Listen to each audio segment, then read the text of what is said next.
తాజాగా వస్తు సేవల పన్ను జీఎస్టీలో కీలక మార్పులు జరిగాయి.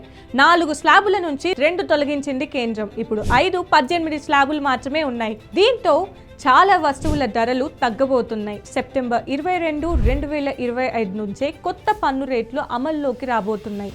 ఈ క్రమంలో మరోసారి పెట్రోల్, డీజిల్ ధరలను జీఎస్టీ పరిధిలోకి తేవాలనే చర్చ కొనసాగుతోంది. కాగా దేశవ్యాప్తంగా సామాన్య ప్రజలు ఆసక్తిగా ఎదురు చూస్తున్న పెట్రోల్, డీజిల్ ను జీఎస్టీ పరిధిలోకి తీసుకురావడానికి కేంద్ర ప్రభుత్వం కీలక ప్రకటన చేసింది. దృష్టిలో ఉంచుకొని ప్రస్తుతానికి ఈ 2 ఇంధన ఉత్పత్తులను జీఎస్టీ పరిధిలోకి తీసుకురావడం సాధ్యం కాదని కేంద్ర పరోక్ష పన్నులు customs sports chairman Sanjay Kumar Agarwal స్పష్టం చేశారు. అయితే పెట్రోల్, డీజిల్ ధరలను వస్తు సేవల పన్ను జీఎస్టీ పరిధిలోకి తీసుకురావాలనే వాదనలు చాలా కాలంగా వినిపిస్తూనే ఉన్నాయి. జీఎస్టీ కిందకి తీసుకొస్తే పెట్రోల్, డీజిల్ ధరలు భారీగా తగ్గి వాహనదారులపై భారం తగ్గుతుంది.